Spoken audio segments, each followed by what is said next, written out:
La construction du poulailler m'a porté défaut. Je n'avais pas pensé qu'avec la nouvelle saison, j'allais devoir recommencer toute mon agriculture, et j'ai bien risqué la faillite avec cette imprudence. Mais heureusement, j'ai pu m'en sortir. Linus devrait vraiment prendre exemple sur moi au lieu de se lamenter. Le mérite revient aussi à Pierre. Planter des piments pour rebondir économiquement était son idée, et elle a fonctionné à merveille. Petit à petit, j'ai pu acheter d'autres graines de piment et même acquérir une nouvelle poule.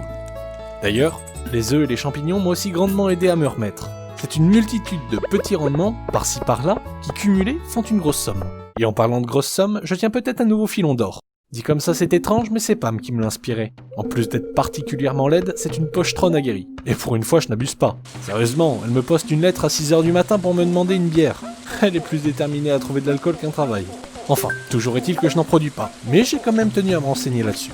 Gus vend 400 pièces d'or la pinte, ce qui est énorme. Mais j'ai remarqué qu'ici, on achète mes produits pour les revendre au double. Ce qui veut dire que si je vendais de la bière, je pourrais peut-être m'en tirer pour 200 pièces d'or.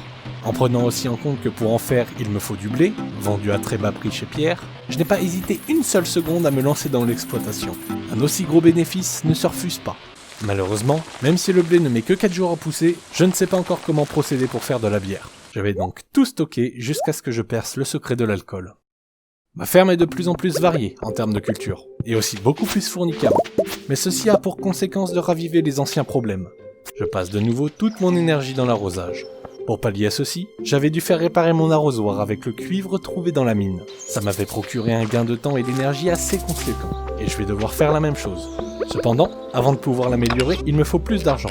Dans la mine, j'ai atteint un niveau plutôt effrayant. On n'y voit rien à plus de 2 mètres, et les bruits résonnants qu'émettent les monstres ne sont pas pour me rassurer.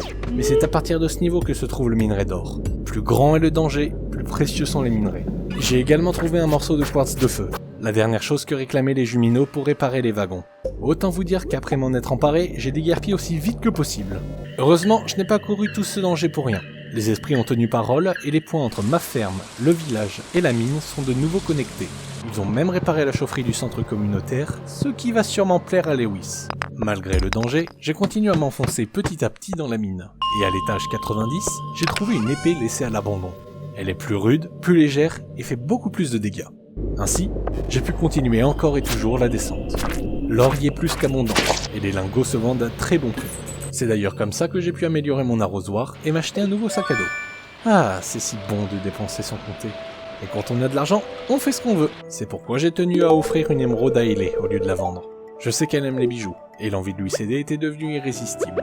Bien évidemment, ça lui a plu, ce qui m'a donné le droit de découvrir chez elle un sourire vraiment radieux. Avant même que je ne m'en rende compte, aller la voir faisait partie désormais de mon quotidien. Avec tout ça, l'été est passé plus vite que prévu. La fin de saison est déjà là et je me prépare du mieux que je peux à l'automne, à commencer par éviter de tout dépenser. 2000 pièces d'or pour un début de saison me paraît convenable. Mais entre la culture des piments, des myrtilles et la vente d'or, j'ai tellement de bénéfices que j'ai pu me permettre de réparer ma hache et d'améliorer encore une fois ma pioche. J'en ai aussi fait profiter les Jumino. Une de leurs requêtes est de tout simplement investir une certaine somme pour la trésorerie du centre. Ce n'est pas moins de 7500 pièces d'or que je leur ai fait don. Maintenant que j'y pense, Maurice doit être rouge de rage.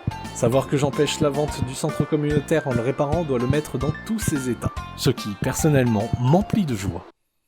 Moi qui commençais la saison avec peu de moyens, voilà que je lance mes trésors à tout va entre les cadeaux pour Hayley et les dons pour le centre. C'est quelque chose qui ne me ressemble pas du tout. Mais peu importe. L'été qui devait s'annoncer difficile a été plus fructueux que jamais. À tel point que j'entame l'automne avec le triple de la somme que je m'étais réservée. Encore un petit effort. Je sens qu'être la personne la plus influente du village n'est plus très loin.